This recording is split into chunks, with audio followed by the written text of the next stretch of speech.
වාණිජ, විද්‍යා, කලා, ගණිත, තාක්ෂණ වේදය, විෂය ධාරාවන් වල සියලුම විෂයන් සඳහා දැන් නැනපවුර YouTube channel ඔස්සේ නැරඹිය හැක.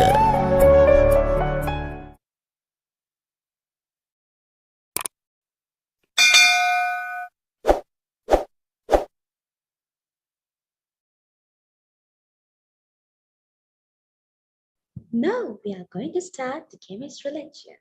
Madam Asangi Fernando joins with us today. Tell the friends who could not attend today can watch today's lecture on our YouTube channel. So I invite our Madam Asangi Fernando who is joins with us today. Hello, Madam. Right, hello, I'll start. I'll share the screen. Good evening, everyone. Today we are going to start with the environmental chemistry part of unit 14, right? I hope that you all are aware of what is there in environmental chemistry. That is the part of the unit 14. The first part is industrial chemistry and the second part is actually environmental chemistry. And this section will be there in question number 10 in your A-level paper, right? So we have to answer the industrial part together with the environmental part if you are choosing the question number 10 in your A-level paper. So we'll start without delaying the first parts in this. So there are mainly 4 issues in environmental. So that is acid rains, global warming, photochemical smog, and the ozone layer depletion. First, we'll start with acid rains. Acid rain is it has become a drastic problem in the whole world, where we get acid components together with the rain. Not only with the rain, if you consider the water cycle, right? You know from your smaller classes what water cycle is. So from the smaller classes, right, you have learned the water is getting evaporated and it's collected in the clouds and then it comes back as rain. But not only as rain, that is the liquid part, there can be other parts like we call acid deposition in the clouds, and they can come down as rain, snow, fog, hail, or even dust, which is acidic. Now you know rain and you have heard snow, right? You know fog in Sinhala we call miduma. Hail is something like in Sinhala we can tell it's ice scatter, right? It's not the powder form like snow, it's just the cubes of like ice which is coming down from the sky. So that is what you call hail. I'll show you a picture.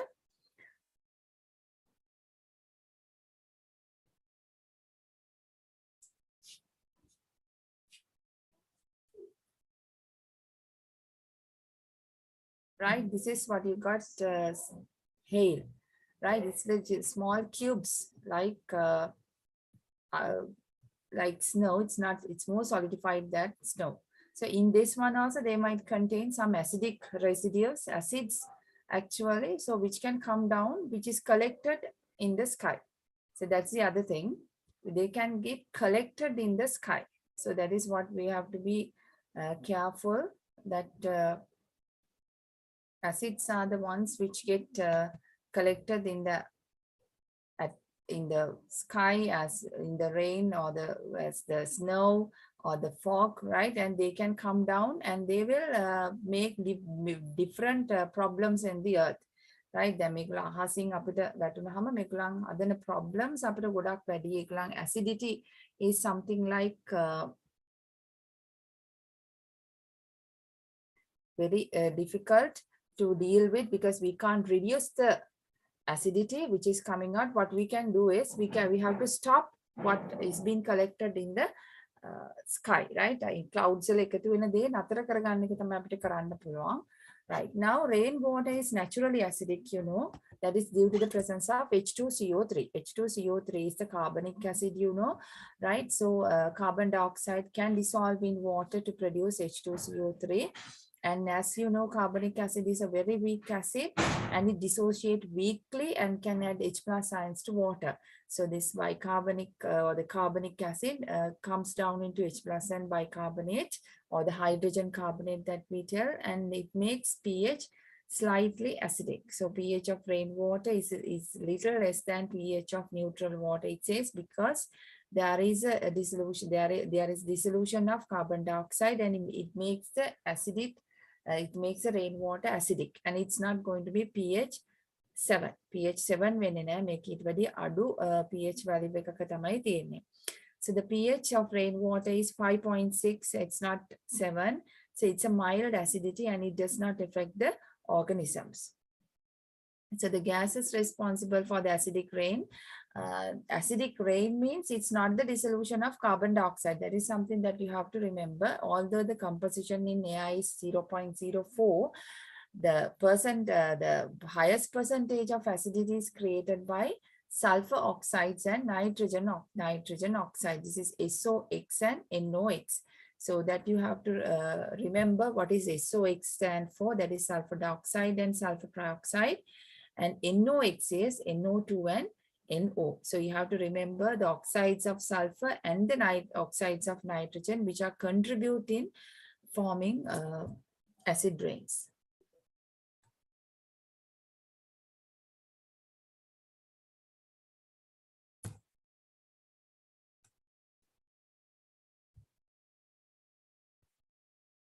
Right, now we'll see how NOx enter into the environment. Now NOx is, you know, that nitrogen and oxygen, they can react automatically or naturally in the environment, or else we can make some human activities which leads for the reaction. Now when it comes for the natural process, that is lightning, when lightning takes place, nitrogen can react with oxygen to produce nitric oxide. So N2 together with oxygen can produce nitric oxide, right? That is the +2 oxidation state of nitrogen. And the produced nitric oxide reacts with oxygen to produce nitrogen dioxide. So this N2O2 forming NO, right? NO further reacts with oxygen to produce nitrogen dioxide. So this nitrogen dioxide is acidic. So it can react with water, rainwater, and more oxygen is also there available in the atmosphere. So they will react and they produce nitric acid. So that is a natural process. So naturally during the lightning, the nitrogen, you know, nitrogen is a inert gas because it has a triple bond. That due to that existence of the triple bond, it does not react easily. And oxygen is also having a double bond. It's not reacting at once. So this nitrogen and oxygen together form nitric oxide only in the presence of a huge amount of energy called lightning. Lightning වෙනකොට ලොකු energy එකක් release කරනවා. ඒ energy එකට තමයි මේ bonds කැඩිලා මේගොල්ලෝ react කරන්නේ. That may produced NO can react with oxygen to produce nitrogen dioxide. So NOx produces by the volcanic eruptions and then nitrifying bacteria. Okay, nitrifying bacteria, you know, which is there in the soil, which can make nitrogen into nitrates, right? So that nitrifying bacteria also helps to get nitrogen. So ammonia also produced by anaerobic actions get oxidized in the environment to produce nitric oxide. So there can be ammonia by anaerobic actions and they can get oxidized to produce NO. So all these processes are natural processes. So they do not make the rainwater acidic. They are there to balance the amount. Now, you know, the plants, they need nitrogen. So nitrogen can be taken in through this process naturally. But the problem is not these natural processes. The problem is the artificial or the human activities which will lead for this acidic rain. So these processes are naturally existing. They've helped for the existence of the biosystem. So they are okay. But the problem is the other parts. If we produce these oxides by human activities, the amount get exceeded. So finally, what is happening is the nitrogen or the atmosphere, the nitrogen oxide content will increase, and then finally the rainwater get acidic. So that is the natural processes are not contributing acid rains. So that's what you have to remember. So acidity created by the bar processes are very, very small. So that is that it does not make rainwater acidic at all. So you have to remember that. Then we'll see the human activities.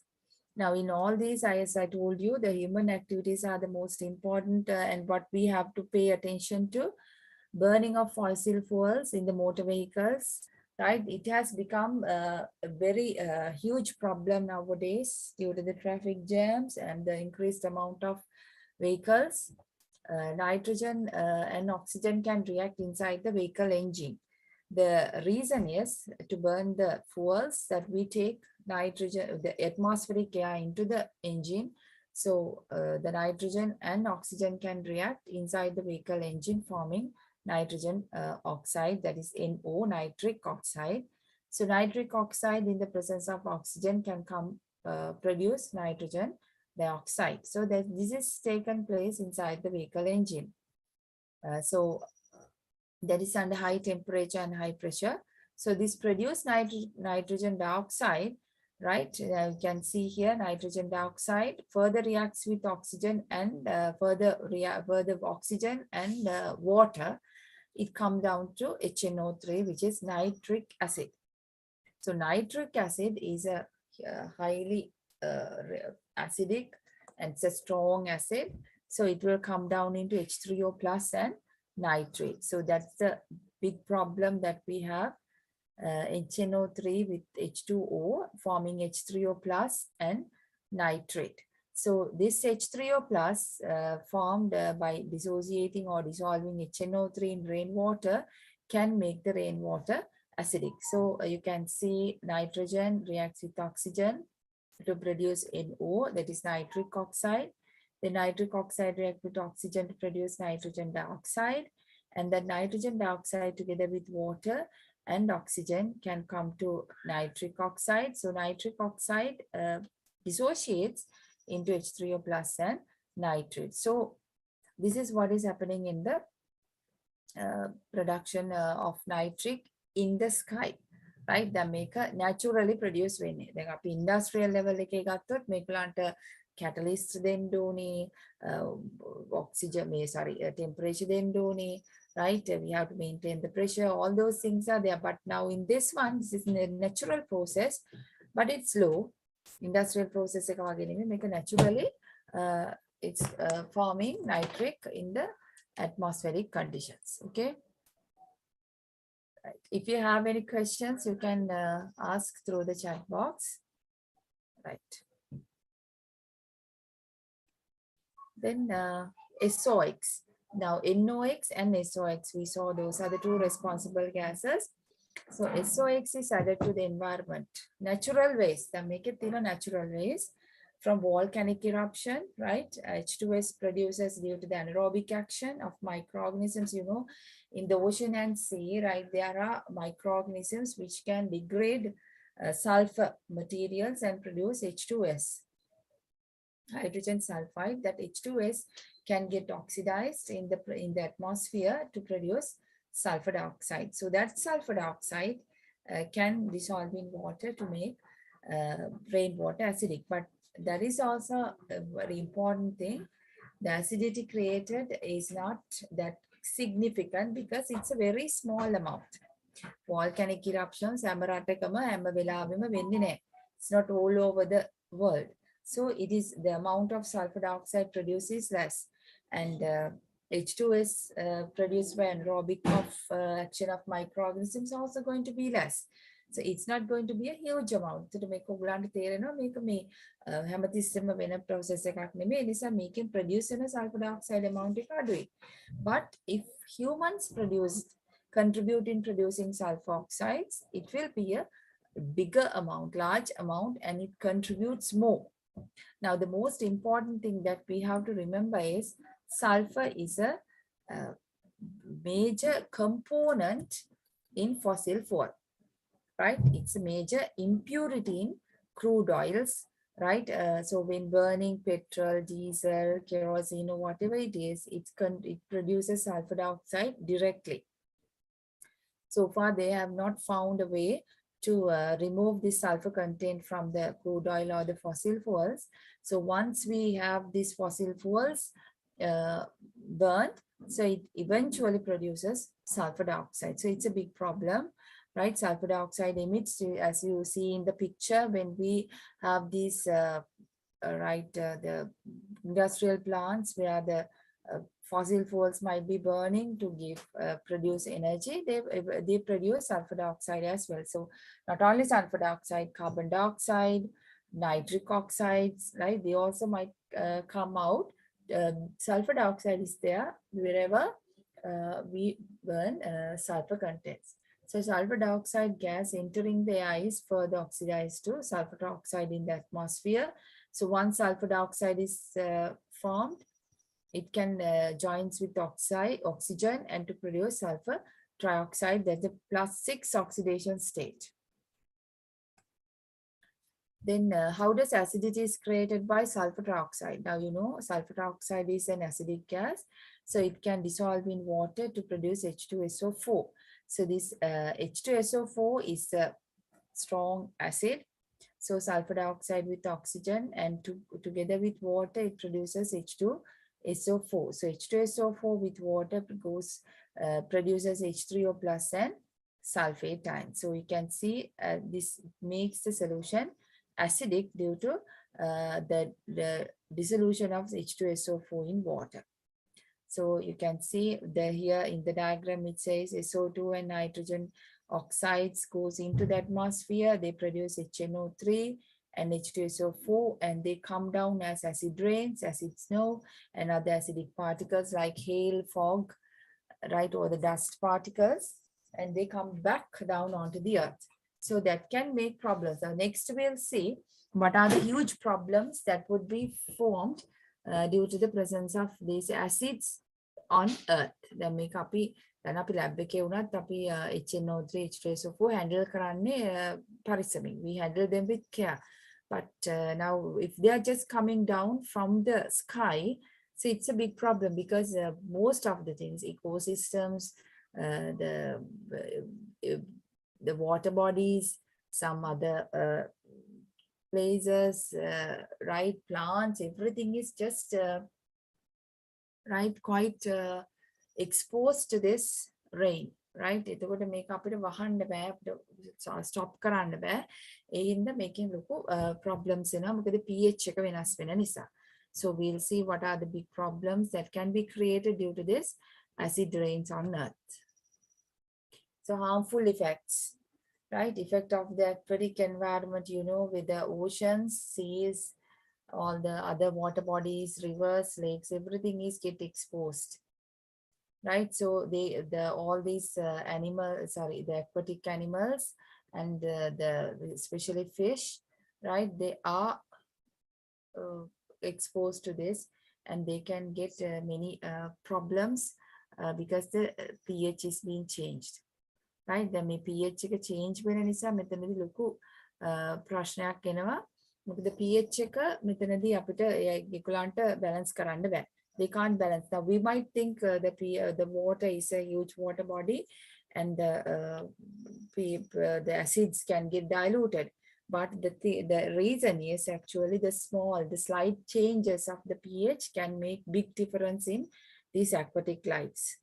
අපි හිතුවට pH එක පොඩි ප්‍රමාණයක් දැන් මේක ලොකු water body එකකට මේ acids ආවහම ලොකු වෙනසක් වෙන්න බෑ මේක dilute වෙනවා කියලා හිතුවට මේ පොඩි change එකකින් ලොකු difference එකක් ඒගොල්ලන්ට කරන්න පුළුවන් because there's all these fish and other aquatic organisms are highly sensitive for the pH. Now in this one you can see it's given the different pH levels.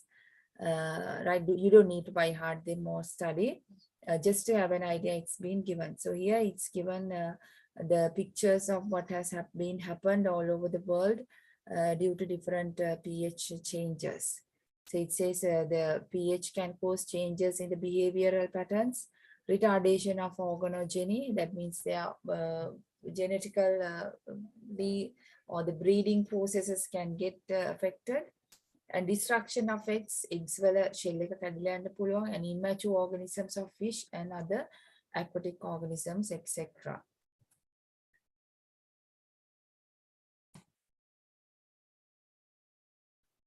Right, the most big problem that the scientists face today is effect on the corals. Right, you can see these are the previous and after pictures of the corals. So corals, you can see that earlier it was really nice. They're nice colored animals, sorry, small creatures, colors and everything was there. But due to the change of pH, the colors have been bleached, and the polyp, which is the responsible for the coral formation, is been destroyed. So it is been, the whole coral has been died. So you can see the before and after within months, right? So it's March 2016 and May 2016. So you can see how they have been destroyed due to the pH changes. So these things have been happened all over the world. Even in Sri Lanka, you know that the coral reefs have been destroyed, but there can be some other reasons as well, not only to the acid rains, but due to the acid rain also, these destructions can take place. And how the plants face the acid rains. Acid rains, now when it comes for the forest, they get exposed to the acid rain from the top to bottom, from the leaf to the root, the whole plant get exposed to the acid because there's no cover, right? So what is happening? Due to the continuous fall of acid rains from the whole plant get destroyed.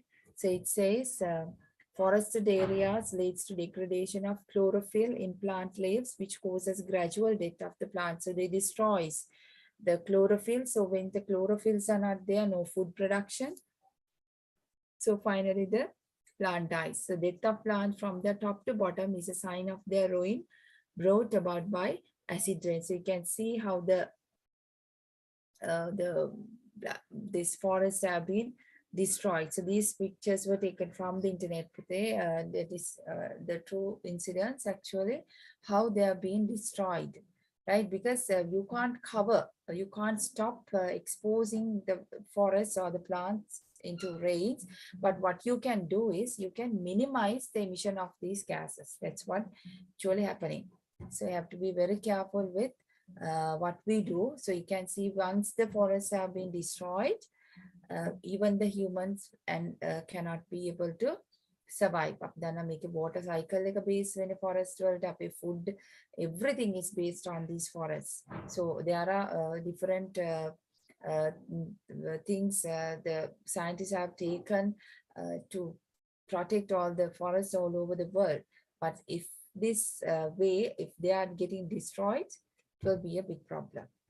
So forests, affecting forests is a huge problem from the acid rains. Affect soil. Soil fertility is directly related with macronutrients and micronutrients in the soil, right? Naturally soil wala nutrients there. So acid rains can dissolve these micronutrients and the macronutrients, and they make the soil infertile, right? Fertility adu karana. එතකොට ඒගොල්ලන්ගේ පෝර ගතිය සාර ගතිය නැතුව ගියාම අපිට මුකුත් මේක කල්ටිවේට් කරන්න බෑ. So acid rains make soil acidic. So owing the acidity, poisonous metal ions like aluminium, cadmium, chromium, mercury, and other toxic ions, they will get insoluble. The insoluble ones can get soluble. මොකද acids වලට පුළුවන් මේගොල්ලන්ව කඩලා එළියට ගන්න. So soil structure get detached and dissolved in water. So the other problem is these cations can get attached into the rainwater, and then finally it can they will get into the potable water, and they might come into the food chains. අපිටත් මේවා එන්න පුළුවන්. එතකොට මේක potable water means when they get into the water springs, they come into our well, the tap, හැමතැනටම මේක එකතු වෙනවා. එතකොට මේ සමහර nutrients නැත්නම් ions තියෙනවා. ඒවා තියෙන්න ඕනේ soil වල විතරයි. They should not enter into our body. So that problem is there. So an toxic ion strongly bound to the insoluble soil structure get detached and dissolved in water. That is due to the acidic nature. The increased concentration of these ions is harmful to aquatic organisms and not suitable for human consumption. So that is the other thing. So we have to be very careful that we are not doing this or drinking. Sometimes we have to use some other techniques to purify water. අපි දැන් බොන වතුරේ ගොඩක් මේ impurities තියෙනවා නම්, heavy metals එනවා නම්, දැන් cadmium වගේම mercury, cadmium මේවා හොඳම නෑ අපේ ඇඟට. ඒකට අපි right, so we have to be very careful with it. So increased concentrations can make different problems. So they say high concentration of aluminium and Fe3 plus and heavy metal ions, right, such as is very harmful to aquatic organisms. So they get detached and they enter.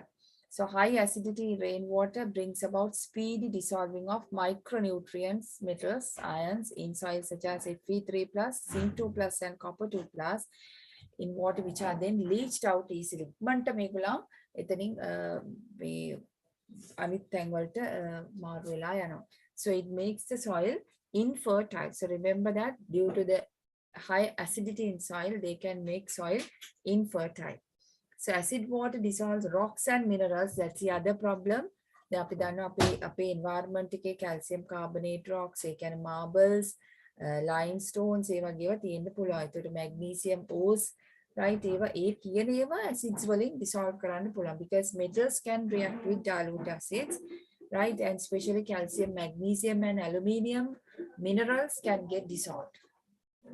soil වල තියෙනවා වගේම soil වල තියෙන rocks උත් එයාට dissolve කරන්න පුළුවන්, so that it makes when calcium, magnesium and aluminium ions add into water, that makes the water harden. We call them as hard water, right? If the water contains calcium, magnesium and aluminium, we call the water is being hardened, or we call hard water. So we have to do some things, certain steps, certain boiling and some adding chemicals, right, to remove this hardness of water. So that is also a big problem that we face. අපි මේ metals උනත් metal ions උනත් ඕනට වැඩිය මේ එකතු කරගන්න හොඳ නෑ අපේ water වලට, නැත්නම් අපි consume කරන්න හොඳ නෑ. Effect on metal structures. Now you know that there are metal structures, means that these are some engine parts. So there can be machines, sometimes industrial plants, right, which are exposed to the environment, right? We can't cover every bit of parts, the vehicles or any other things in the environment. හැමදේම අපිට cover කරලා තියන්න බෑ. So they get anyhow exposed into the rain. So if there are metal structures, right, and if they exposed into the acid rains, they can destroy the metal structures or the constructions. So the mechanical strength is being reduced. දැන් මේක problem එකක් වෙනවා. අපි දන්නවා concrete දානවා, right? ඒතර මේ concrete වල අනිවාර්යයෙන්ම අපි දන්නවා limestone තියෙනවා, right? So that even that limestone in the mortar and the cement, right?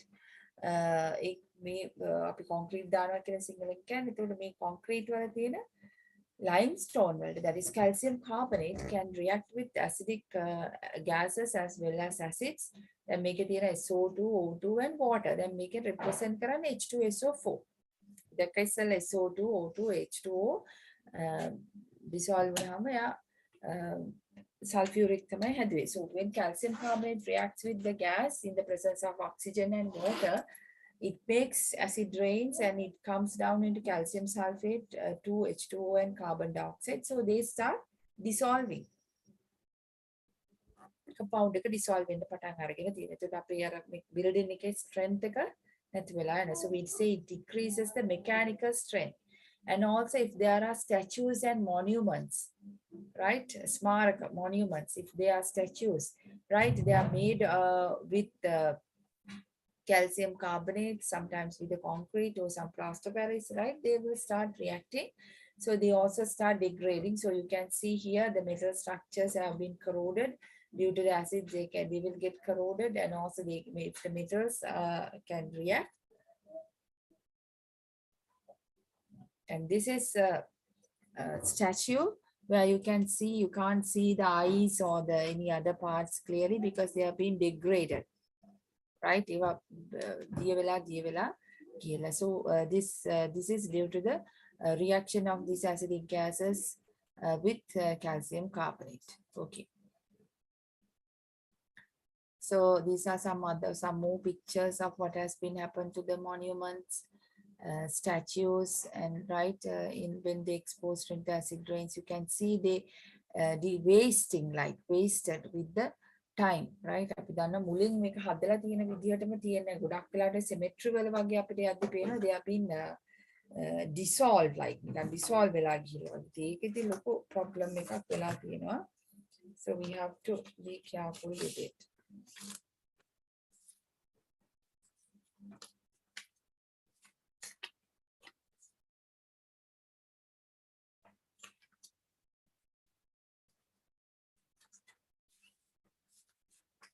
Right, effect on buildings.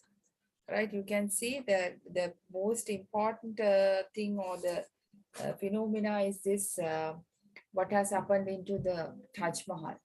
Right, Taj Mahal is made out of calcium carbonate. You know, it's marble, right? So it's calcium carbonate. So it's been washed away due to the expose of acid rains, right? So calcium carbonate can react with acids to produce carbon dioxide and water. So it has been a big problem now. They have put a roof top like on Taj Mahal just to cover it or to protect it from the acid rains, right? Okay, we'll say what we can do to reduce the acid rains. That's the most important thing. අපි මොනවද කරන්නේ මේක අඩු කරගන්න, right? What we can do. The very first thing is that we have to stop the emission of these responsible gases. We saw that we can stop the emission of sulfur dioxide, nitrogen dioxide, right? And so that is what we have to do. So how we are going to stop the emission of these gases? Natural processes, they are not making much sense. So we can't stop them, but the human activities we should be able to stop. So we'll see. The first one says using coal and diesel with low sulfur content in power plants, right? As I told you, the diesel, petrol, the fuels, they contain a certain amount of sulfur. So if we can use less sulfur, right? If we can use the diesel and petrol with less sulfur, the coal, that we can make the right, we can make the sulfur low, we can make the emission of sulfur dioxide and nitrogen dioxide less. Then adopting methods to remove acidic gases like sulfur dioxide, like in power plants. Now we can remove, right, stop the emission. Like we can burn coal with substances like calcium carbonate that can react with like we call fluidized bed combustion, right? Calcium carbonate is heated to calcium oxide and carbon dioxide, and the sulfur dioxide is sent over calcium oxide, so it will get into calcium sulfide. So vehicles වල අපිට ඕක කරන්න පුළුවන්. Vehicle emission එකට අපිට calcium oxide වගේ එකක් අපි දැම්මොත් එතකොට ඒක calcium oxide එක උඩින් sulfur dioxide යනකොට එයා calcium sulfide හදනවා. එතකොට ඒක solid එකක්. So we can the sulfur dioxide is not removed or emitted into the atmosphere. Instead, it will be there as a solid. So it's a good chance to stop sulfur dioxide emission or emit into the environment. So the second one is converting sulfur dioxide in power plant waste gases into solid substances, like reacting with calcium hydroxide. So it produces calcium hydroxide and sulfur dioxide. It comes to calcium sulfite and water. So that's also a solid product. So the sulfur dioxide is not emitted. It is been taken into a solid. So when we remove the lime slurry, so the sulfur dioxide is removed. So that's also a very good method. So these ways we can stop the emission of sulfur dioxide. And employing environmental friendly fuels nowadays, you know, that people are really struggling to find how we can use solar energy. Even in Sri Lanka, we are thinking of whether we can use them in the vehicles, whether we can use them in the rooftops, and what we can do, right? Everything is being struggled. So solar energy is a very good exception, and wind power. But the thing is, wind power, we can't apply in all over the world. There should be a constant wind speed.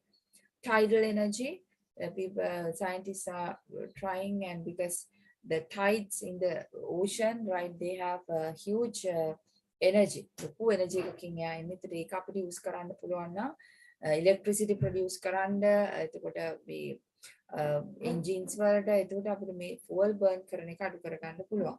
And geothermal energy means what is there in the earth. Inside the earth there's a big heat, right? So that heat can be, if we can take that heat out, we can do some things from it. So those are in the nuclear power, right? Nuclear power is not actually very good thing. It's not a good substitution, but people use instead of burning fossil fuels. So these things you have to remember. And when you are asked to describe a environmental issue, first you have to find what are the how the environmental issue is being created. කොහොමද මේක issue එක අපිට එන්නේ? acid rains ගත්තොත් acid rains කොහොමද ඇති වෙන්නේ? ඊළඟට අපි බලන්න ඕනේ ඒක ඇති වෙන්නේ ඇයි? What are the responsible constituents, chemical compounds or the things? And both artificial or the human activities and the natural processes causing this one, and the responsible compounds and how they enter into the environment and how to stop them, right? අපි මේක මෙන්න මේ facts ටික තමයි පුතේ අපි බලා ගන්න ඕනේ. So from here I think you got an idea about the acid rains, how it is being created. The responsible gases are sulfur dioxide, sulfur oxides and nitrogen oxides in NOx. So they will make different problems in the environment, as we saw.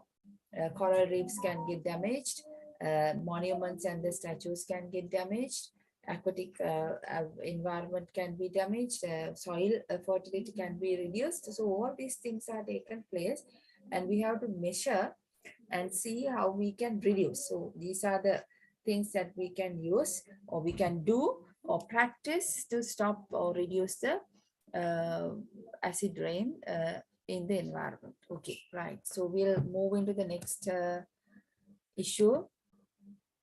If you have questions, you can send into the chat box. Okay.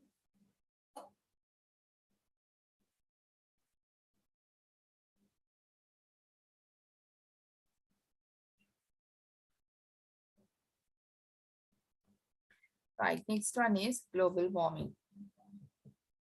Now, as you can see, the earth is being heated, right? It's been hot. So it's a big problem. The earth is, right, it's burning, like, you know, it's a big problem nowadays. So we'll see why the global warming is taken place, what are the responsible gases and all.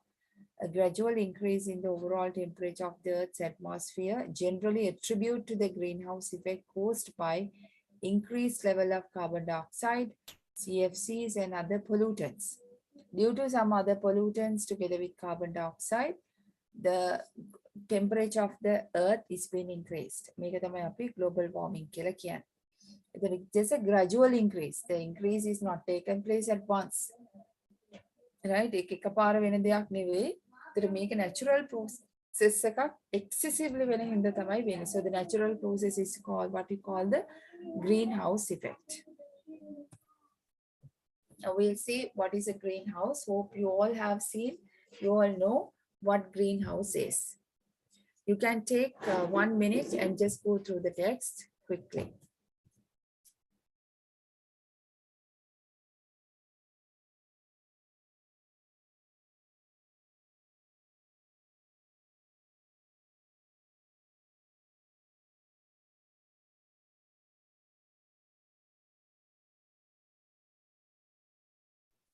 Right, greenhouse. I think you have seen greenhouses in parks, right? Where sometimes in these research centers, they might be at, you might be having it at your homes as well.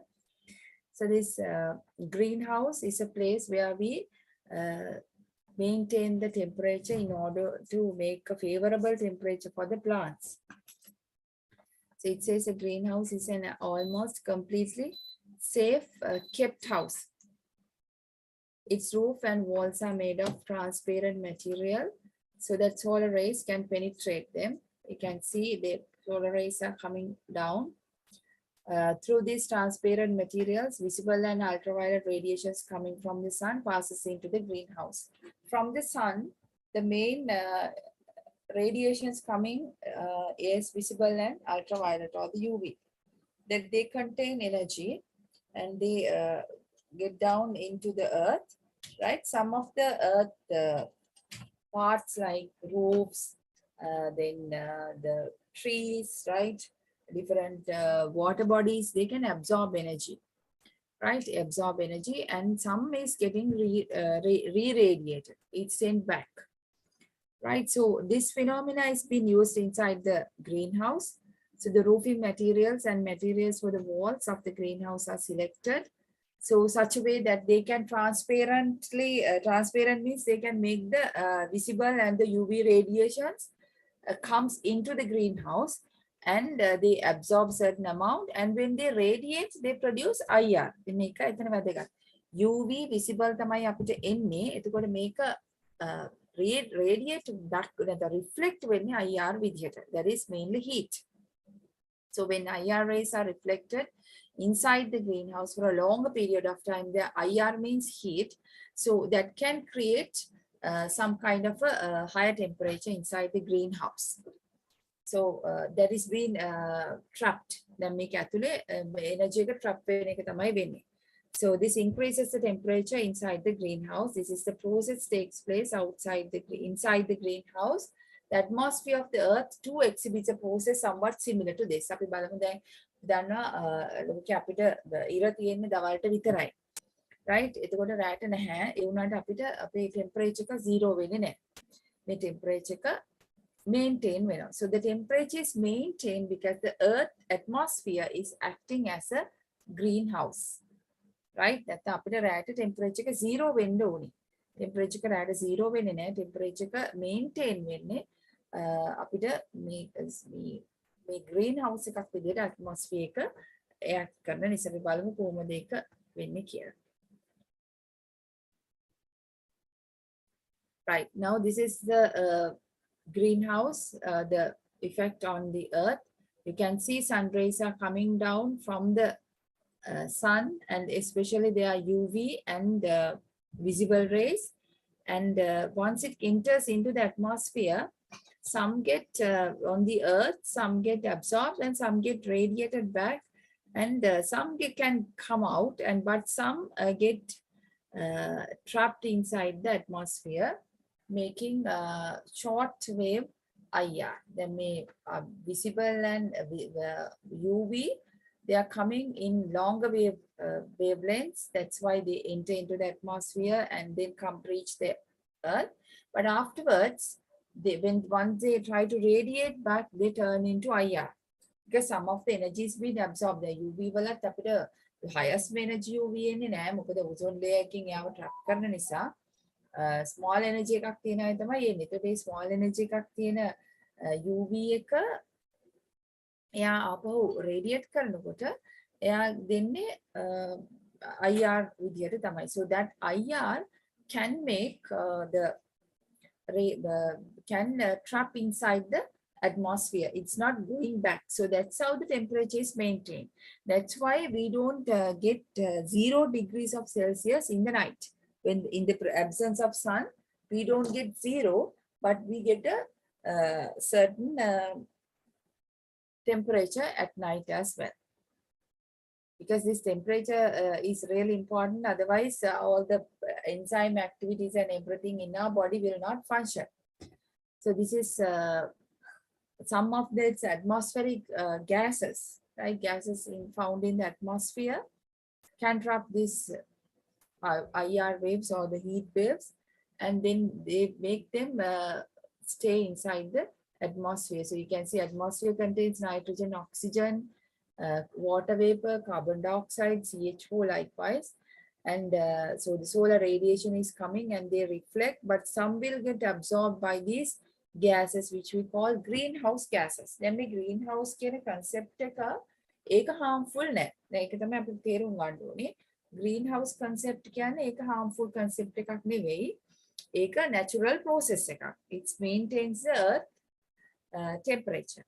But if it is taken place excessively, අපි හිතනවට වඩා ගොඩාක් වැඩිපුර එයා මේක කරනවා නම් ඒක තමයි අපි harmful විදිහට දකින්නේ. So that's why we tell there are greenhouse gases naturally existing, carbon dioxide, water, water vapor, CH4 likewise. But if there are excessive amounts of carbon dioxide, excessive amount of CH4, it would be a big problem because they can trap more and more heat and radiate back. එතකොට මේක වැඩිපුර ගන්නවා වැඩිපුර පිට කරනවා. එතකොට මේකේ temperature එක ගොඩක් වැඩි කරලා දෙනවා. එතකොට මේක ප්‍රොබ්ලම් එකක් විදිහට තමයි අපිට එන්නේ global warming, because excessive amount of heat trapped due to the higher levels of these greenhouse gases.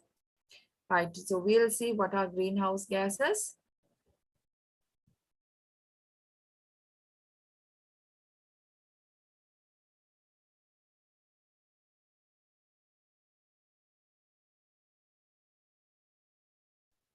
Right, so the gases which can absorb infrared radiations exist stably in the atmosphere for a longer period of time are referred to as greenhouse gases. So greenhouse gases are the ones which can trap IR, and at the same time they exist stably. So there are two requirements for a gas to act as a greenhouse gas: ability to absorb infrared rays or the IR, and the other thing is ability to stay stably in the atmosphere for a longer period of time. So remember, if a gas is considered as a greenhouse gas, it should have these both of these properties. So the gases in the atmosphere which are though capable of absorbing IR rays, if they are unstable and short-lived, will not be able to act as a greenhouse gas.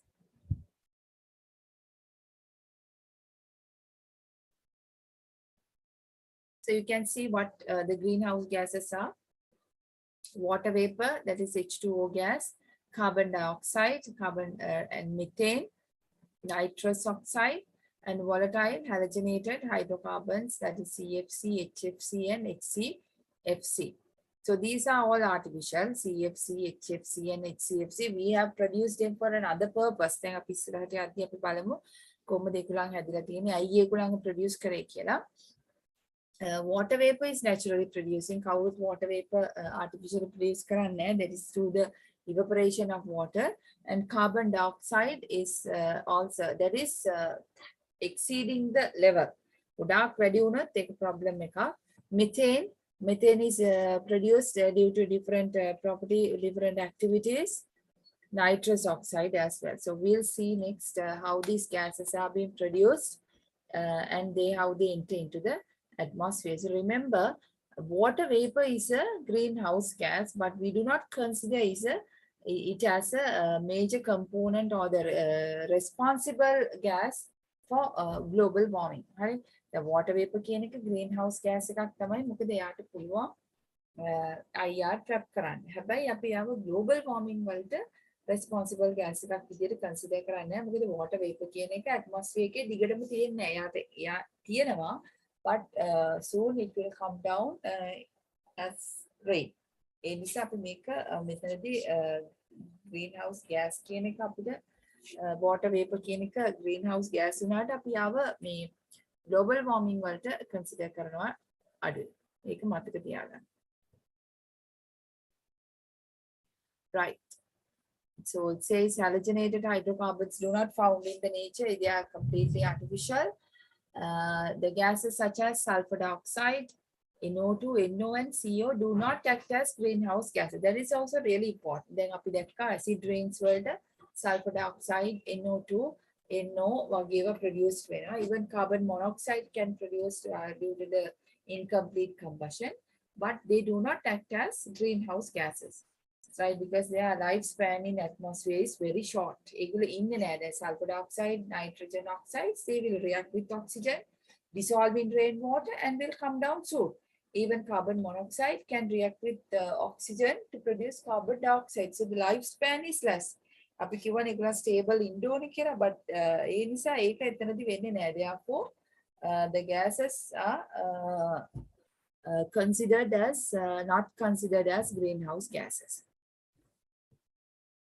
Then amounts of greenhouse gases in the earth, there are certain මේව පාඩම් කරගන්න ඕනේ, but you just have a rough idea. Water vapor is very less, you see. Carbon dioxide, methane, nitrous oxide. So this is in ppm. 415 is a bigger value. ppb is parts per billion. ඒක එතකොට ppm ට වැඩිය පොඩි. And volatile halogenated hydrocarbons, that is 53.3. That is CFC, HFC, and HCFC. Those are the in PPT. That is also very small amounts. Quantity is very less, but if you consider the effect on the environment, the volatile halogenated hydrocarbons have a really higher contribution towards the global warming. So you can see here how the things are being taken. Carbon dioxide has a higher percentage coming from the people's activities. Methane, also there are other gases. How they are being produced due to human activities. This pie chart shows that idea. You can see human activities contributes for a large amount of carbon dioxide. We'll see changes due to the past few years from 1750, that's 2 decades to right centuries back, like. So carbon dioxide level has been increased to from 0.028 to 0.041, and CH4 is being increased, you can see, and N2 also been increased, and halogenated hydrocarbons were not there in 1750, and you can see present composition is very less. අපිට දැන් පුළුවන් මේ halogenated hydrocarbon composition ගොඩාක් අඩුයි නිසා එයාගේ greenhouse effect එකට එයාගේ contribution එක global වලට contribution එක අඩුයි කියලා, but that's not the truth. Actually this compositions, although it's very small amount, the effect on the atmosphere is very high. Right, we'll see the human activities. Now take 1 minute and just go through it quickly. How carbon dioxide is produced, how CH4 is produced, and how N2O is produced.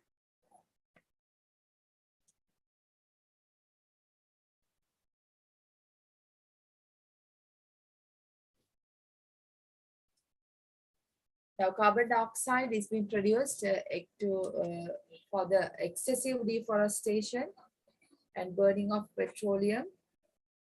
You know, deforestation means destroy of forests. So there are no trees to absorb carbon dioxide. So that make a large amount of carbon dioxide that they get collected in the atmosphere.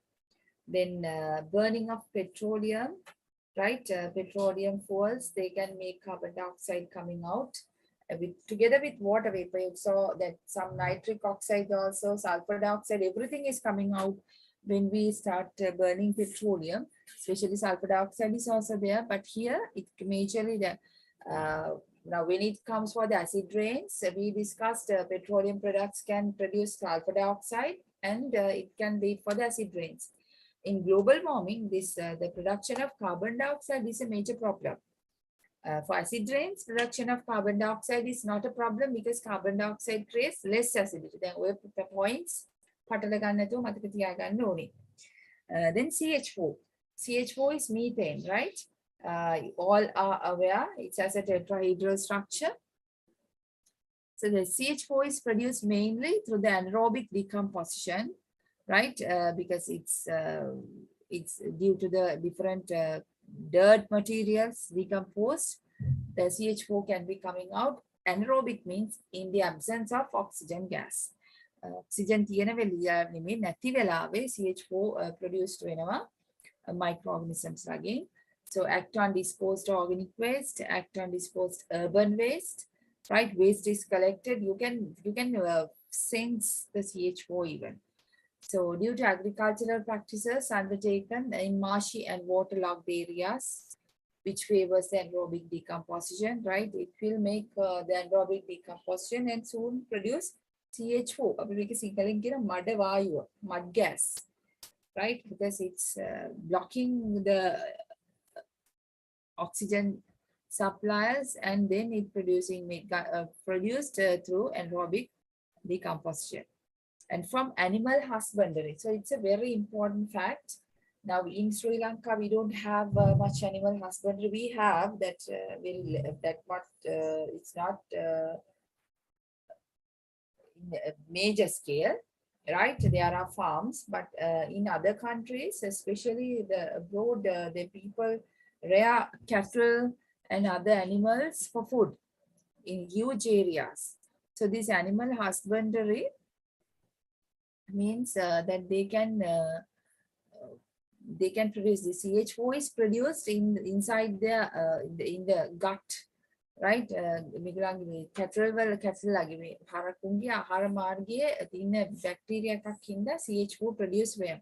ඒතර මේකේ අපි cattles ලා thousands thousands and thousands flocks of cattle are there. So the production amount of CH4 is really large. Then අපිට ඒක නිකන් අපේ ශ්‍රී Lankan society එකේ හිතුවත් අපිට හිතනවා එහෙම ලොකුවට CH4 එකතු වෙන්න බෑ කියලා. But the reason is actually that they produce a huge amount of CH4, right? So ගොඩක් CH4 එකලම් produce කරනවා. මොකද මේක ලොකු එකකට flock එකක් වගේ ඉන්නකොට ලොකු ප්‍රමාණවලින් මේගොල්ලන්ට ලොකු CH4 amount එකක් produce කරන්න පුළුවන්. So that has been a big problem because CH4 gas is being collected in the atmosphere, and crude oil mining deposited CH4 releases to the environment. That is also there. In crude oil mining means patal වලින් අපි crude oil ගන්නකොට CH4 එක environment එකට release වෙනවා because they can be there in the crude oil mines. And N2O, this is nitrous oxide. So this is produced from the fertilizers because there are denitrifying bacteria which can make N2O from nitrogen fertilizers. So with all these, the greenhouse gases have been produced. So mainly carbon dioxide, methane, and N2O. And we'll see what is these halogenated hydrocarbons. These are artificially prepared like coolants in refrigerators and all. Then ඉස්සර අපි පාවිච්චි කරේ CFC. ඒවා අඩු කරා ඒවා අයින් කරා මොකද CFC කියලා කියන්නේ ozone layer depletion එකට harm කරන compound එකක්. ඒ නිසා ඒකලම අයින් කරලා මේක replace කරපු අය තමයි මේ තියෙන්නේ. CFC is a major component in halogenated hydrocarbons. Hydrochlorofluorocarbon HCFC, hydrofluorocarbon HFC. These are major components of the these natural artificial coolants used instead of chlorofluorocarbon. right? දැන් අපි chlorofluorocarbon වෙනුවට replace කරපුවා තමයි මේ hydrochlorofluorocarbon and hydrofluorocarbon. ඒතර මේගොල්ලන් ozone layer depletion එකට ලොකුවට contribute වෙන්නේ නැහැ. හැබැයි global warming වලට 100% contribution එකක් දෙනවා. ඒතර අපිට මෙයාගේ effect එක ගොඩක් වැඩි. That's why I told, although they exist in a very small amount, they are really persistent in the atmosphere. So they cannot be destroyed. Right? ඒගොල්ලන්ව දැම්මම ඒගොල්ලෝ දිගින් දිගටම මේකේ environment එකේ stable වෙලා ඉඳලා ලොකු problems create කරනවා. So it's a big problem. So all these halogenated hydrocarbons, they are responsible for the global warming. So all the three types compounds synthesized by man and are used as cooling gases in air conditioners and refrigerators. Right? Then we have refrigerators, we repair කරද්දී මේ gas එක release වෙනවා. ඒක තමයි ගොඩක් වෙලාවට මේ gases release වෙන්නේ. And then air conditioners and sometimes as aerosols in they say in perforated plastics and aerosols, deodorants, අපි එතකොට සමහර sprays, right, pesticides ඒවා spray කරද්දී මේ වල solvents විදිහට halogenated hydrocarbons තියෙන්න පුළුවන්. So they get added into the atmosphere. ඒ මොනවා හරි එකකින් atmosphere එකට add වුණොත් ඒගොල්ලන්ව ලේසියෙන් අපිට අයින් කරන්න බෑ. They says the atmospheric lifetime of these are hundreds of years. So if we produce some halogenated hydrocarbons here and in this time of era and we release, they will be there for another hundreds of years, making different issues in the environment. So we have to, you know, how difficult or what the weight of these gases have on the global warming, and dealing with them and removing and finding substitutions is not easy, right? So මේ හැම එකක් එක්කම deal වෙලා තමයි global warming එක අපිට අඩු කරගන්න වෙන්නේ. Acid rains වල වගේ අපි බලමු global warming හින්දා මොනවද ඇවිල්ලා තියෙන effects කියලා, right? And you can see these pictures shows how the polar ice is being dissolved, right? එතන මේ polar ice dissolve වෙනකොට මේකෙදි වෙන්නේ ඒ ඔක්කොම dissolve වෙලා එකතු වෙන්නේ oceans වලට. So oceans will have a higher amount of water body, and it will eventually increase the amount, and some islands which are lower than the sea level can get sunk. So Maldives have been some and other small islands, right? They have been identified. They will have the highest effect from the global warming due to the dissolution of polar ice caps. The polar regions වල තමයි මේක වෙන්නේ. මේකලන් dissolve වෙන්නේ. ඒ වුණාට මේක effect එක එන්නේ oceans වල water amount එක වැඩි වුණාම ඒගොල්ලන් පල්ලයට ඇවිල්ලා අර sea level එකට වැඩි අඩු මේ level එකේ තියෙන මේ islands වලට මේක effect වෙනවා. So that's a big problem that we have to face, and it's a big challenge, right? Then ගොඩක් මේ ඒ වගේම තමයි they say lots of settlements, destruction of coastal ecosystems. දැන් මේවා දිය වෙනවා කියන එක ලේසි නෑ. polar ice caps දිය වෙනකොට මේක effect වෙනවා. environment එකේ ජීවත් වෙන අයට මේක effect වෙනවා. For the soil get infertile, right? මොකද sea water මේ water level එක වැඩි වෙනවා කියන්නේ ඒගොල්ලන් they start invading into the ground. ඒගොල්ලෝ ගොඩබිමට එනවා. sea water ගොඩබිමට එනවා කියන්නේ through the tides. Sea water is highly neutraline, right? ඒකේ යාගේ salt content එක වැඩි. එතකොට යාගේ salinity එක වැඩි නිසා, not the neutraline, there's higher salinity. Due to the higher salinity, the soil can get infertile. So that is problem there. Water swamping inland, devastation of crops can take place. So it's a big problem to increase the temperature in the atmosphere.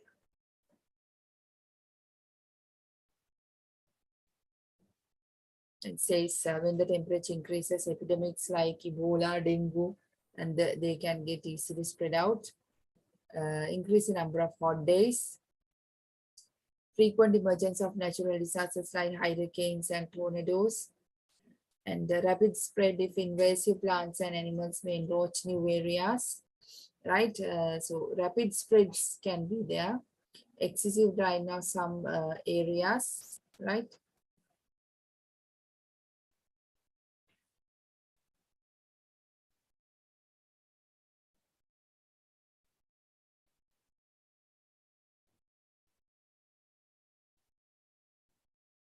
So excessive drying, some you can see in the pictures, some areas have been dried, no water, it affects the animals. Then frequent long-standing droughts, ඉක්මනට ඉවර වෙන ඒවා නෙමෙයි දිග කාලයක් තියෙනවා and flash floods. දැන් මෙහිම පායලා දැස්ස ගමන් එකපාර ගම් වතුර දානවා. So all the weather patterns have been changed. Then in Sri Lanka also, you might have experienced when it starts raining, it rains till all the areas get flooded.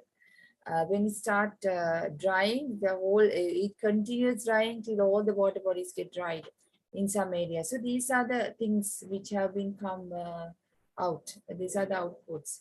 So to heavy rainfall in a short period of time, so making flash floods, and emergence of bushfires due to high heat. Bushfires in Sinhala we call them Guinea. So bushfires are formed when the forests have been exposed to high strong sunlight for a longer period of time, and when they get crushed due to the wind, right, they can start eventually they start burning and then get spread out easily. No one can stop because all the plants and everything is being dried and it's in a good condition to burn. So that's what is happening. Why when the bushfires are there, it's very difficult to control. These are naturally occurring when the global heat increased. So what we can do? So that is the most important thing. Where are we and how we are going to stop this? As students, especially, right, we should find ways to minimize this because this has been a huge problem. So we should be able to stop this. So limited the burning of fossil fuels and go to alternatives. Now that we discussed in the acid rains as well, right? Fossil fuels and inclining to use alternative fuels like solar energy and the wind power, right? Additional nuclear power stations, wind power. So we can use different energy sources. And that's one thing. And instead of fossil fuels, suitable to use renewable sources of energy. Ethanol and biodiesel, right? These are renewable sources, but actually this biodiesel is not completely renewable because we need methanol there. It's completely renewable can be. But anyway, so people are being, the scientists have been investigating for fossil fuels, alternative for fossil fuels. Right, and next we'll see what else we can do. We can get used to simple lifestyle. So it says we should get used to simple lifestyle. High energy demand essential for a luxurious life can be minimized. So without AC, without fan, without light all over the house, right? Without hot water. So all these consume more energy and finally it will go to the higher demand of energy. So if we can limit the demand of energy, they say that we can save the earth. The minimizing deforestation, right? Gas furniture, paper, firewood. So if we can minimize deforestation, it will also be a good alternative way to protect the world. Avoiding indiscriminate waste disposal and adopting systematic method of waste disposal with proper management of waste. That means waste should be managed and without dumping all over and make the anaerobic conditions and produce CH4. So here with the controlment of the waste disposal, we are minimizing the emission of methane gas to the atmosphere. We saw methane is also a major component gas in this global warming. And refraining from the consumption of meat, as I told you and explained earlier, that CH4 is released in large amount from the cattle, right, in animal husbandry. So if we can consume proteins in other ways, right, without going to meat, and we can minimize the consumption of meat and protect the earth from CH4. So CH4 will be less emitted less to the atmosphere due to the less amount of cattle, goats and sheep. Okay, so that way also people are trying, but not much in Sri Lanka. We don't have, as I told you, much amount of cattle grown, because as a Buddhist country, people do not eat meat, beef in huge in day to day, like in larger quantities. So this is happening in abroad, but the problem is wherever the earth these are taken place, effect comes for everyone, right? Gas එකක් produce වුණාම ඒක ඒ තැනට විතරක් effect වෙන්නේ නැහැ නේ, gases ඔක්කොම flow වෙලා යනවා. එතකොට ඒක නිසා අපිට කියන්න බෑ මේ gas එක මේ තැන විතරයි අනිත් තැන් වලට effect එකක් නැහැ කියලා. ඒතර මේ gas එක flow වෙන එක අපිට මේ produce වෙන එක control කරන්න පුළුවන් අපි meat consumption එක අඩු කරන්න. That is happening in all over the world, right? Okay. Next, that is the end of the acid rains and global warming, right? We'll go to the next one. Next to set of that is ozone layer depletion and photochemical smog. So far we discussed two environmental issues, acid rains and global warming. So you saw some differences and some similarities in both of them, because both the gases, responsible gases are coming out from vehicle emissions. මේ vehicle emissions කියන එක ලොකු problem එකක් environment එකට. ඒතකොට ඒක අඩු කරගන්න එක කොහොමද අපිට ඉස්සරහට කරන්න වෙනවා. Right, we'll move on to the ozone layer depletion.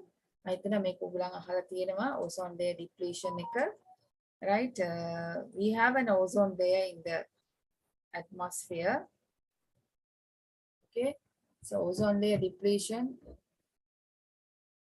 you can see there's a ozone coverage from the UV, but once this cover is being reduced, there's an ozone hole. You can see the harmful rays are coming directly onto the earth. ඔක තමයි අපි ozone layer එකේ depletion එක විදියට දකින්නේ.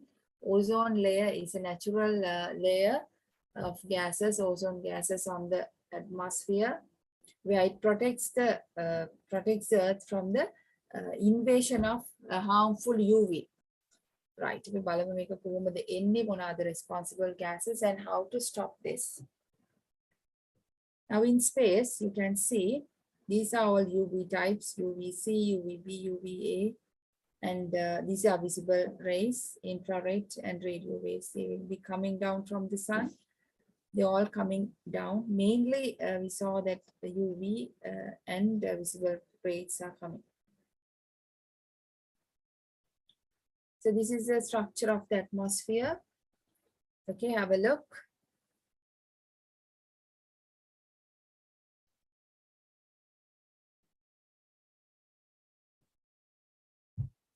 You are given exosphere.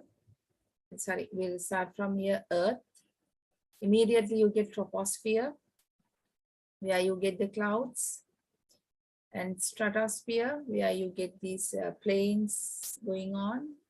Mesosphere, where you get these air balloons. Thermosphere, right? Meteorites may make it up a reach when in air. Then exosphere, the higher amount where the satellites and everything is placed. So there are certain levels, or we can see where the ozone layer is being situated. Now, troposphere, stratosphere, thermosphere are the major parts that make it out. Troposphere and the stratosphere is what we consider the base, basically. So, troposphere is around 10 to 16 from the Earth. Ozone layer is there in the stratosphere, where it moves from 15 to 50 kilometers, again 50 kilometers to 85. So remember, ozone layer is there in stratosphere, right? Stratification of the atmosphere further explains what is happening here. Troposphere stretches from the Earth's surface to about 15 kilometers upward. මෙතන පල්ලෙහා ඉඳන් kilometers 15ක් විතර උඩට තියෙන එක තමයි අපි troposphere කියලා ගන්නෙ.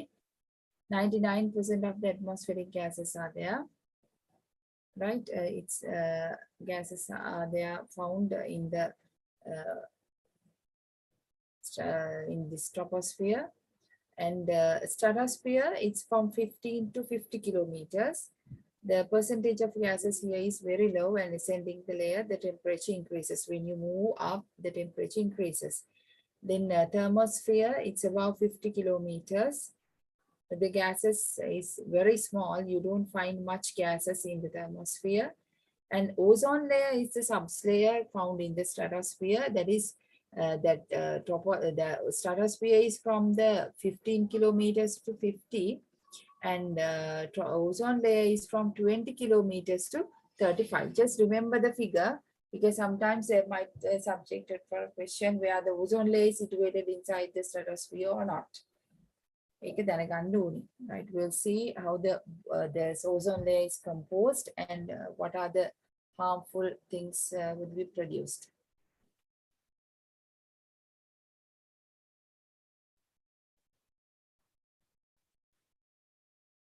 Right, most of the UV coming from the sun is utilized by ozone, right? The maintain ozone layer maintain it's a natural process, right? Where oxygen is absorbing H mu, that is the UV, right? And they break down into two oxygen atoms. Right, oxygen atoms ozone layer. Oxygen and ozone both are there in the ozone layer. Ozone layer ozone equilibrium oxygen oxygen sun rays O atom so this O2 again joins with oxygen to produce O3. O2 O3 this is a natural process. Very natural process. Then O3 breaks into O2 and O, and O3 joins with O to produce 2O2. Right? So this is what is happening. O3 goes to O2 and O, and O3 with O forming 2O2. Right? So 3O2 and 2O3, there you can see O3 comes down into O2, and O2 is coming down into O3. Make a naturally so we can see there's an equilibrium in between O3 and O2. Equilibrium ozone layer. So ozone layer is composed of oxygen as well as ozone and oxygen, and they are in equilibrium. So they're breaking down and forming. They come up UV absorb UV absorb O2 atoms වලට කැඩෙනවා ඒ දෙන්න ආය oxygen එක එකතුලා O3 හැදෙනවා. So O3 also absorbing the UV rays, and then it will come to O2 and O, and this O3 together with O form 2O2. So from O3 O2 is produced, from O2 O3 is produced. So may make a naturally exist වෙනවා. But the problem comes if there are some other components comes into this layer. Acid gas compound make a problem. The depletion of ozone layer. So you can see how it has been depleted all over the time.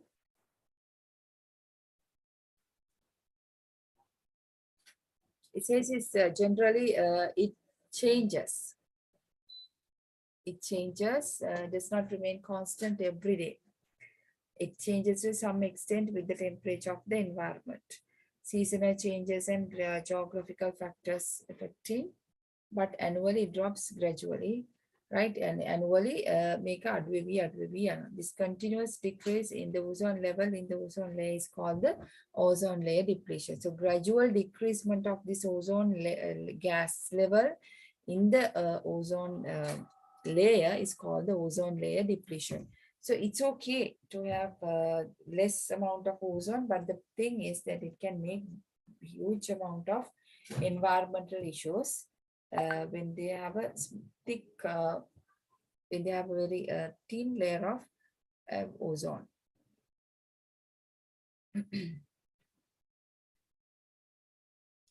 So we'll see what is happening for the ozone layer depletion. Natural reasons also there. Emission of sulfur-containing compounds from volcanic eruptions, and like human activities, like chlorofluorocarbon and nitric oxide. Chlorofluorocarbon, volatile organic compounds like bromofluorocarbon also contribute to ozone layer depletion. And nitric oxide that is coming from the aircrafts. Vehicle emissions වලින් යන්නේව යන්නේ නැහැ. Aircrafts වලින් යන එක කෙලින්ම අප atmosphere එකට එකතු වෙන එක තමයි වෙන්නේ. So major responsible species, as we saw earlier, halogenated hydrocarbons, you can see. We call them as freons, right? CCl2NF2, CF and Cl3, C2Cl3F3, right? We call them as freons. Just have a look the specific features of all these four structures.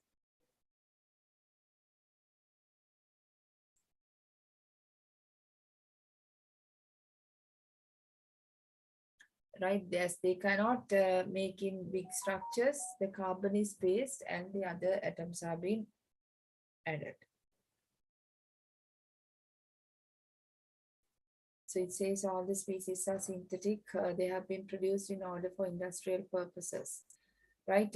So these compounds are not just produced, they have been produced for industrial purposes, like as coolants in air conditioners and refrigerators, all these halogenated hydrocarbons, used as an aerosol spray under high pressure in perfumes, right? Aerosol spray එකක් විදියට use කරනවා. ඒ solvents වල මේ halogenated hydrocarbons තියෙනවා. ඒකයි මෙතනදී වෙන්නේ. Then used as blowing agent in the production of foam plastic, right? And bromofluorocarbons are used in fumigation and fire extinguishers. එතකොට ඔය අපි use කරන දේවල් වලින් තමයි මේ environment එකට මේ halogenated hydrocarbons add වෙලා තියෙන්නේ. So එතකොට මේ human activities නිසා එන halogenated hydrocarbons වලින් අපි දැක්ක global warming උත් create වෙනවා, and also it can make ozone layer depleted. So there are two effects on this. Properties of this gas. So you can see the main properties. They are long lasting. So these compounds are highly stable even in the presence of high heat. So you can see even in the high heat, they are not going to be destroyed. Also not biodegradable. Degrade කරන්න බෑ. They last in the environment for hundreds of years and highly volatile. They can get easily evaporated and enter into the stratosphere. So these are the most problematic gases that we face. Once it is enters into the environment, we can't get rid of them. දිගටම මේක environment එකේම තියෙනවා. දැන් අපේ ground level එකේදී emit කරන එක මෙයා effect කරන්නේ stratosphere එකේදී 20 to 35 kilometers above. So that's a big problem. So it says they enter into the upper stratosphere, which contain ozone gas, and when they get exposed to UV light, the CCl bond get fission to produce chlorine radicals. So they are harmful and react with ozone molecules. So it's a big problem because they enter, because they produced in the ground level, but they enter into the upper stratosphere. So it's a big problem, right? So we'll see the next how we can prevent and how they affect the ozone layer. So these gases ozone especially reacts with the chlorine radicals coming out from the halogenated hydrocarbons. They produce oxygen and OCl. This is a radical, right? Radicals means that the bonds are being broken, and the atoms or the sometimes the small compost species came out in with the electrons, and they're highly reactive. So OCl free radicals react with oxygen atoms formed by the natural breakdowns of ozone and regenerates free radicals. You can see O3 comes to O2 and form O. This is atomic oxygen or the free radical. So this radical, two radicals can join, this OCl radical and the radical formed from O3. It produces O2. So finally, what has been happened here, the ozone is being converted into oxygen. Then අපි කලින් එකේදී දැක්කේ natural process එකේදී, you saw in the natural process, right? The ozone O3 is converting into O2 and O2 is converting into O3. දෙකම වෙනවා. දැන් මෙතන O2 එක O3 වෙනවා. එතකොට O3 එක O2 වෙනවා. ඒක natural මේක balance එකේ දෙකම වෙනවා. දැන් අපි chloride ගත්තාම වෙන්නේ chloride එක oxygen O3 ozone එකත් එක්ක join වුණාම එයා දෙන්නේ O2. So the O3 is not replaced. එයාව replace වෙලා නැහැ. එතකොට මෙතන problem එකක් වෙනවා. O3 එක react කරනවා විතරයි O2 produce වෙන්නේ. O2 produce වෙනවා. O2 වලින් ozone produce වෙන්නේ නැහැ. So that is the big problem facing. That's why the ozone layer is getting depleted.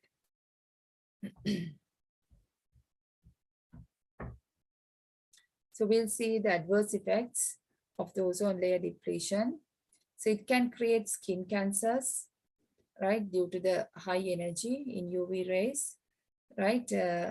ඒක අපි අහලා තියෙනවා, right? අපි කියනවා දැන් අපි Asian countries වල right, we have melanin in our skin, so it protects us from UV. So normally it affects the UV is highly energetic. So now when ozone is absorbed UV, it's okay. But when it comes for the exposed into high UV without the ozone layer, right? So it can make problems in skin, especially the skin cells in skin can be affected. So it's a big problem.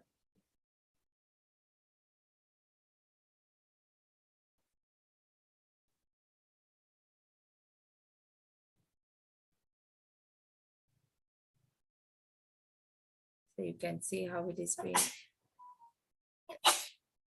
right? It's very common in other countries, the skin cancers. Then cataract in eyes. Okay, excuse me, this J.K. Samarakon, can you please switch off your video? Right, thank you. Right, cataract in eyes. You can see cataract means in Sinhala we call Sudha. So DNA molecules as well as proteins, right? They can get denatured when they exposed to UV. So this under this influence of the UV rays, the bonds break and the proteins get degenerate, proteins denatured, and they make some white body, so it makes a cataract.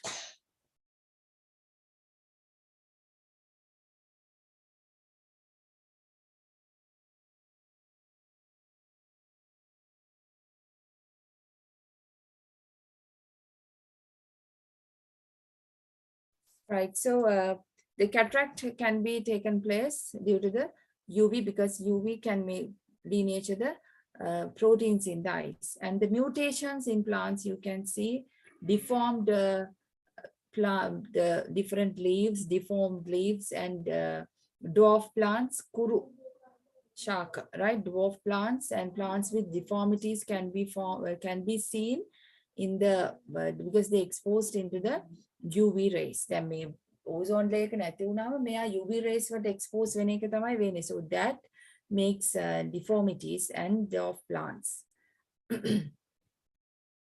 And bleaching.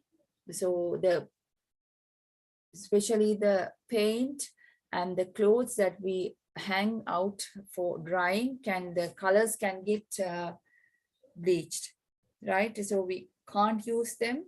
So it's a big problem. Color එක fade වෙලා යනවා. So they can degrade the quality. Right, we see prevention methods. What we can do, we have to stop the emission of these halogenated hydrocarbons. So stop the production of CFC. Actually, it was done sometimes back in 1950 by the Montreal seminar of stopping all this emission of CFC gases. So afterwards, all the gases emissions have been stopped, which harm the ozone layer. Right, then alternatives have been taken, which are HFCs, HFC, HCFC likewise. So they have banned the use of CFC inside the refrigerators, air conditioners and all from the Montreal Convention in 1996 or in 1950, 1996. So since 1996, there are certain abandoned refrigerators and air conditioners and all, but they have used CFC, HCFC and HFCs instead of the, HCFCs and HFCs instead of CFC. But we saw, although they can stop global warming or they can control they can control the ozone layer depletion, these halogenated hydrocarbons contribute for global warming in huge amount. Ozone layer deplete කරන එක අඩු කරාට අනිත් පැත්තට global warming වල contribution එක ගොඩක් වැඩි. So it says all these are less stable. That's why they move up. So the molecule can cleave the CH bonds and they can produce Cl radicals, and they can affect the CFC can easily affecting the ozone layer. Then අපි HFC වලට ගත්තාම මේක chlorine වෙනුවට hydrogens තියෙනකොට ඒගොල්ලන්ට අර ගොඩක් radicals දෙන්න බෑ. radicals වලින් ozone layer එක protect වෙනවා. මොකද chlorine radicals produce වෙන්නේ නැහැ. So HFC, HCFC, HFC, all these can protect the ozone layer up to a certain extent. Right? එබැ මතක තියාගන්න ඕනේ මේගොල්ලන් ozone layer depletion අතර කරාට global warming වල contribution එක ගොඩක් වැඩි. Then usage of HFC, it's a good alternative and it does not contain chlorine. Chlorine තිබුණොත් තමයි chlorine radical එක යා produce කරන්නේ. දැන් මෙයාට chlorine radical එකක් නැහැ. Just only hydrogen and fluorine, and it's less stable and more CH bonds, so it can easily protect the ozone layer.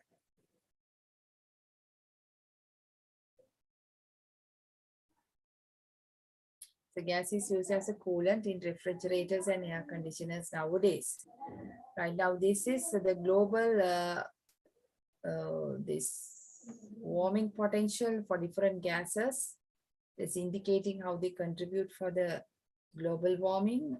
Right? අපි දිගටම discuss කරගෙන ආව විදිහට ඔයගොල්ලන්ට පේන HFC, HFCs, CFCs, right? They have a higher contribution towards global warming. So carbon dioxide is comparatively less compared to these. Global warming වලට carbon dioxide වගේ CH4 වලට වඩා ලොකු ප්‍රමාණවලින් මේ HFCs, HFC, HCFC contribution එකක් තියෙනවා. ඒක මතක තියාගන්න. දැන් මේගොල්ලන් HCFC කොහොමද abandoned, but others they can protect the ozone layer, but they do not protect the global temperature. They are increasing the global temperature. Right. Then there's another alternative they have taken. They have used hydrofluoroolefin, HFO. Hydrofluoroolefin. Then කලින් තිබ්බේ වල හැම එකකම problem එක තමයි they are highly volatile, highly stable, so they go up into the to reach the ozone layer, which is 15 kilometers away. Right, 20 to 35 kilometers වෙනකම stratosphere එකේ ඇතුලේ තියෙන මේ ozone layer එකට මේ gases යන එක තමයි problem එකක් උනේ. So they have come with an alternative gas, hydrofluoroolefin, which is given as HFO. Right, they are structurally equal to HFC but contains a double bond. So as there's a double bond, this double bond can easily broken down and it is not persistent or the stable in atmospheric conditions. It get easily destroyed because there's a double bond, reactivity is high, therefore it will easily destroy, so it will not reach the ozone layer. Then ඒක තමයි මෙතන තියෙන එකම advantage. It's a good coolant, so it protects the environment from the ozone layer depletion as well as from the global warming. දෙකෙන්ම protect කරනවා. ඒතකොට මේක තමයි දැන්ට suitable coolant එක විදිහට අරගෙන තියෙන්නේ. So it's an important hydrofluorocarbon because with a double bond in between two carbon atoms. So this is what has happened for the ozone layer, right, during the corona time. You might have heard that during the corona time, actually, when all the people have been kept inside the houses due to lockdowns in all over the world, right? Emissions of gases were very less, right? There were less human activities, so the ozone layer started closing. There was a big hole and it's closed within days, right? It was reported, and but now I think it's been restored. The hole might have been restored because now every thing have been started again. The corona period එකේදී epidemic period එකේදී මේ hole එක ගොඩක් අඩු වෙලා ගියා. Right, so that is the end of ozone layer. So the final issue that we are going to discuss today is photochemical smog. Right, now we came across the acid rains, global warming, and the ozone layer depletion. The next is the photochemical smog. Now, the photochemical smog is also directly related with nitrogen oxides, which are coming out from the vehicles, right? The vehicle of fossil fuel burning කියන එක ලොකු problem එකක්, because inside the engine to burn these fossil fuels, we are taking atmospheric air to supply oxygen. But actually, together with the atmospheric oxygen, nitrogen also coming inside because nitrogen is there in 78%. So that 78% nitrogen can easily react with oxygen under high temperature inside the vehicle engine. So it's giving out nitric oxides, and also the hydrocarbons, which are petrol, diesel, can get, they are highly volatile and they also can get escape due to this high temperature. The temperature එක වැඩි නිසා engine එක ඇතුලේ ඒගොල්ලන්ට volatile වෙන්න පුළුවන්. So these nitric oxides and the volatile hydrocarbons, right, that is unburned fuel, together in the presence of sunlight and temperature is around 15 degrees of Celsius, they create a photochemical smog. Smog, the meaning is smoke and fog, right? Smog කියන වචනේ හැදිලා තියෙන්නේ smoke and fog කියන එකේ. So you can see how it is visualized, right? අපි බලමු දැන් මේක තමයි smog කියන්නේ. The if OG fog is the මීදුම, right, Sinhala. එතකොට ඒකේට smoke එක එකතු වුනහම ඒක smog කියලා කියනවා. So it's like even in the beginning of the day, and that means in the sunrise and the sunset, with the minimum amount of sun rays, you can see the whole environment is covered with a mist, brown color, දුමකින් වැහිලම තියෙනවා වගේ තමයි පේන්නේ. ඒකට තමයි අපි smog එක කියලා කියන්නේ. So that is completely due to different pollutants in the atmosphere. So if you inhale this, they can make very big problems. Like bronchitis, like the problems can be formed. So it's dangerous to inhale them. So this pollutants make smog. So we'll see how these pollutants enter, as we discussed earlier, mainly nitric oxides and the volatile fuel or the hydrocarbons coming out from the vehicle engines. So if there are vehicle congestions, traffic jams, so they produce more and more nitric oxides and volatile hydrocarbons out into the environment. So it can make this photochemical smog. So chemistry of photochemical smog, actually, if we asked in a question, you will be asked surely for these reactions. So you should write the reactions and you should know how to explain them as well. So nitric oxide coming out from the engine react with oxygen to produce nitrogen dioxide. So this nitrogen dioxide with the sunlight produce breakdown into NON, atomic oxygen. This atomic oxygen with O2 produce ozone. So there's an advantage, not an advantage, it's a disadvantage, because ozone is produced at the ground level from the vehicle engines. So this ozone is highly deteriorated, right? It can destroy different compounds because it's highly reactive. And also this atomic oxygen together with the water vapor in the atmosphere can produce OH radicals. The mere reactions, we expect kind of reactions these reactions are taken place as byproducts, right? But the thing is, they are very harmful. So these OH radicals and the ozone, right, together with the volatile hydrocarbons coming out from the petrol and diesel, they produce radicals like alkyl radicals and peroxyalkyl radicals, free radicals. So these free radicals together with the nitrogen dioxide and oxygen in the atmosphere produce volatile short chain aldehydes we call PAN and PBN. PAN stands for peroxyacetyl nitrate and peroxybenzoyl nitrate. So මේ volatile part එක ඉන්නේ hydrocarbons වලින්.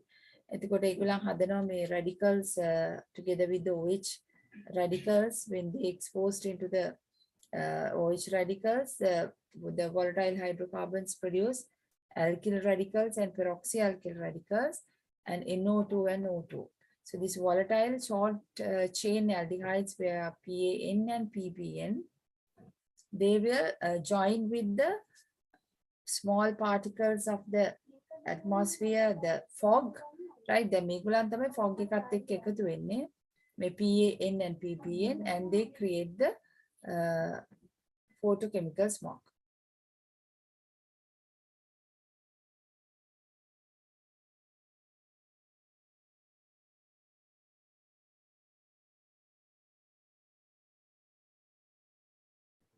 So these particles scatter sunlight, this smoke and the fog, right? You can data fog එක ගොඩක් තියෙනවා. එතකොට ඒ fog එකයි මේ PAN එකයි NO2 එකතු වෙලා මේ හැදිච්ච brown color smoke එකයි දෙක එකතු වුණාම එයා හදන මේ smoke එක brown color haze එකක් වගේ මේ buildings එතකොට the grounds ඒ ඔක්කොම වහගෙන පේනවා. එකකින් අපිට පේන්නේ නෑ අර ඉර එළිය අපිට හරියට පැහැදිලිව පේන්නේ නැතුව යනවා.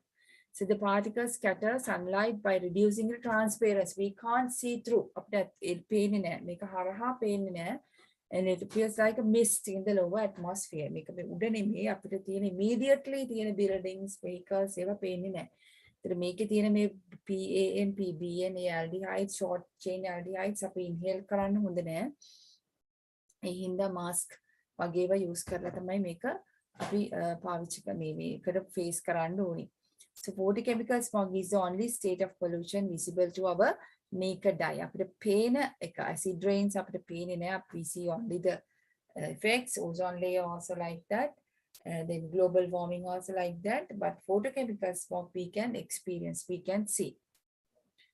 Adverse effects. Then make adverse effects types දෙකක් තියෙනවා. එකක් ozone එක හින්දා ඇති වෙන adverse effects. Ozone gas is produced, so that ozone gas can make some effects, and also the effect coming from inhaling the this haze or the smoke, right, which is containing these volatile hydrocarbons together with that contains nitrogen dioxide and everything.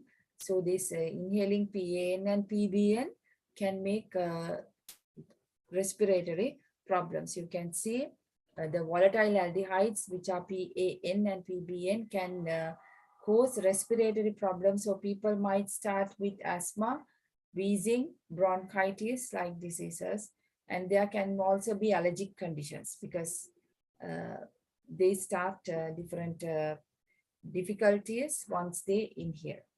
So it's a big problem.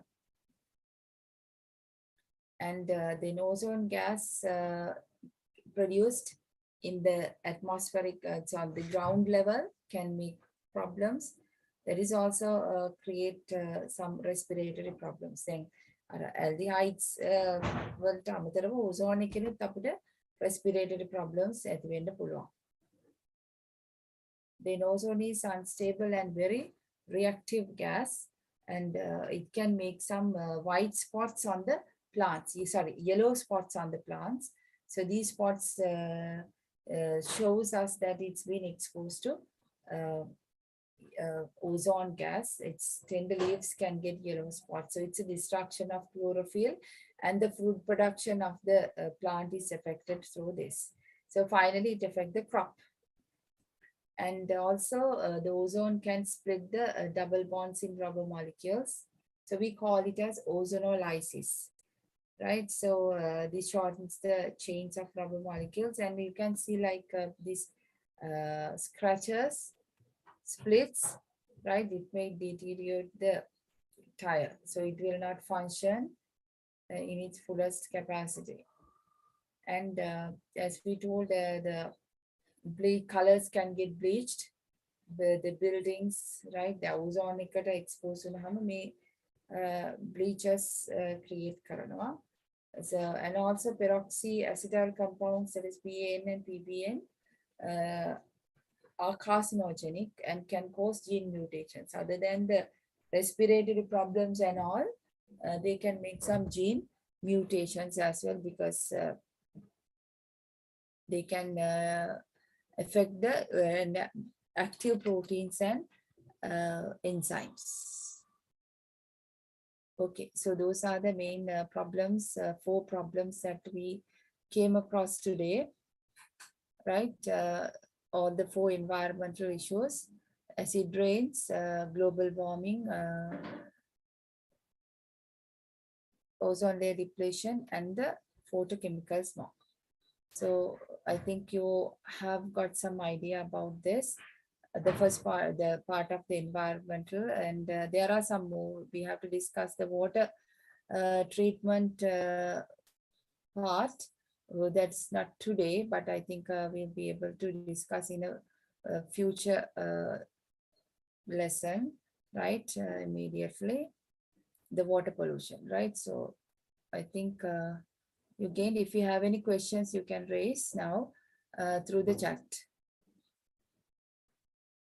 So any other comments whether you got it clearly or any other clarifications needed, you can ask.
Right.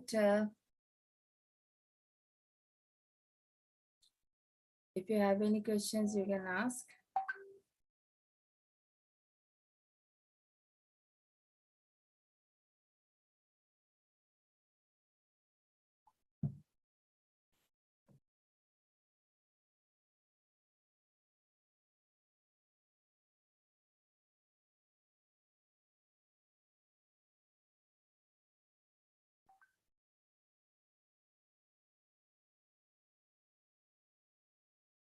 Right, okay.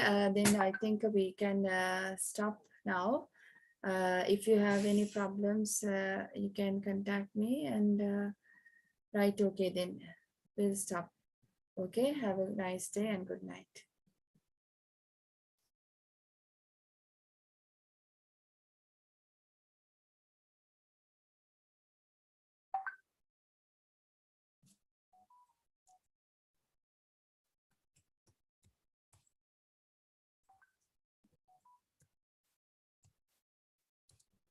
Thank you so much, madam. Also, I must say that you can watch the past lectures from our Nanapower YouTube channel.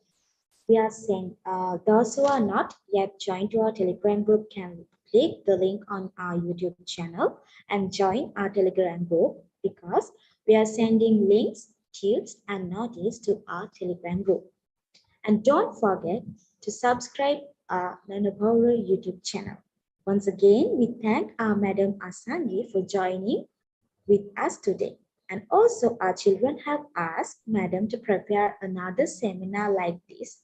I think Madam wanted now this request. Okay, at last, we invite our lovely children to continue to be together with Nanapower. Then we will meet again with another lecture. Have a nice day. Thank you.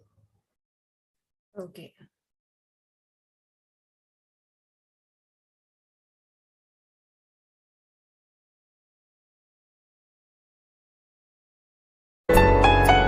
වාණිජ, විද්‍යා, කලා, ගණිත, තාක්ෂණවේදය, විෂය ධාරාවන් වල සියලුම විෂයන් සඳහා දැන් නැනපවුර YouTube චැනලය ඔස්සේ නැරඹිය හැක.